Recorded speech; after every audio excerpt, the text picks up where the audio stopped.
মাসে কুরআনুল কারীম নাযিল হয়েছিল। এই কুরআন আল্লাহ বলেন তানাজ্জালুল মালাইকাতু ওয়ার রূহ। কথা কোন ইন্না আনজালনাহু ফি লাইলাতিল, কথা বলে না। সূরা কদর নাযিল হইছে, সুবহানাল্লাহ বলেন না, আস্তে কইবেন না। এই কাদের ওয়াজ শুনেছি, কোরআন বোঝে না, হাদিস বোঝে না, বাংলা কথা বোঝে না। আরে আমার বাড়ি মাগুরা, আপনাদের বাসার লগে না একটু মিলতে হইতেছে না, তাই বলে কি কথা বোঝেন না? ভাষা বুঝতে কষ্ট হচ্ছে, তাহলে কথা হচ্ছে না।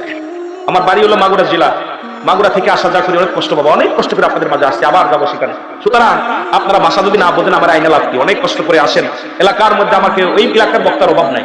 আমারে এই মাহফিলে আমার জ্ঞান দান করতে পারে এমন বড় বড় আলেম আমার সাথে বসে রয়েছে, ছোট ছোট ভাই, উনি একাধিক ডিগ্রির দাঁড়িয়ে এবং বিশ্ববিদ্যালয় থেকে মাস্টার্স কমপ্লিট, যিনি আজকে আলোচনার সামনে সময় পেয়েছে, মাস্টার্স কমপ্লিট এবং একজন প্রতিষ্ঠানের শিক্ষক আল্লামা জনাব হযরত মাওলানা মুফতি মেহেদী হাসান সিদ্দিকী।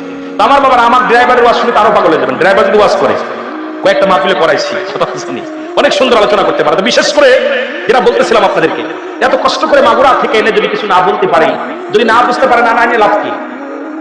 আমার মনে হচ্ছে আপনারা সবে, তবে আপনারা ভালোবাসেন বুঝতে, কথা বলতেছি কেমন যেন ছাতক পাখির মতো তাকায় আছেন, এটা দেখে বোঝা যাচ্ছে আপনারা ওয়াজ গ্রহণ করতেছেন। এখন অনেক সময় ইয়েস নো ভেরি গুড এটা কইতে সমস্যা আছে, জোরে বলেন ঠিক। আল্লাহ কবুল করুন, জোরে বলেন আমিন।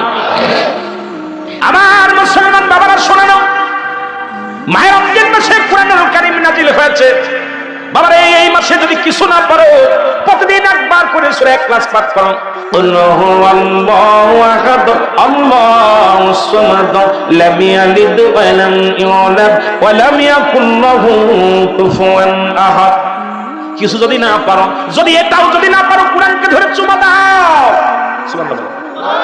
30 দিন 33টা দিন কুরআন যদি না পড়তে পারো, কুরআন রজু করে বুকের মধ্যে ধরে সূরা ফাতিহা পড়ো। আলহামদুলিল্লাহি রাব্বিল আলামিন আর রহমানির রহিম মালিকি ইয়াউমিদ্দিন ইয়্যাকা না'বুদু ওয়া ইয়্যাকা নাস্তাঈন ইহদিনাস সিরাতাল মুস্তাকিম সিরাতাল লাযীনা আন'আমতা আলাইহিম গায়রিল মাগদুবি আলাইহিম ওয়ালাদ-দাল্লিন।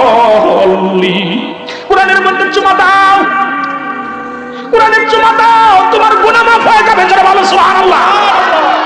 কারণ এই কুরআনটাই মাসে নাযিল হয়েছে। যদি কিছু না পড়ো, 30 দিন তুমি সকালবেলা ফজরের নামাজ পড়ে দিনে একবার করে সূরা ফাতিহা পড়ো, তাহলে 30 বার, 3 বার পড়লে এক খতম। 30 বার পড়লে কয় খতম? 3 বার পড়লে এক খতম হলে পারে 30 বার 30 দিন। ও মুসলমান, 10টা খতম হয়ে যাবে। জোরে বলো মারহাবা। এরকম সকালে পড়ো, সন্ধ্যায় পড়ো, কোরআনের সম্মানে। আমার নবীজি বলছে, আমার সাহাবীরা নেই, তোমরা বেশি বেশি করে রমজান মাস আসলে কোরআনের যত্ন করো, কোরআনের হরফ পড়ো। কোরআন শুনলে যেমন সওয়াব আছে রে বাবা,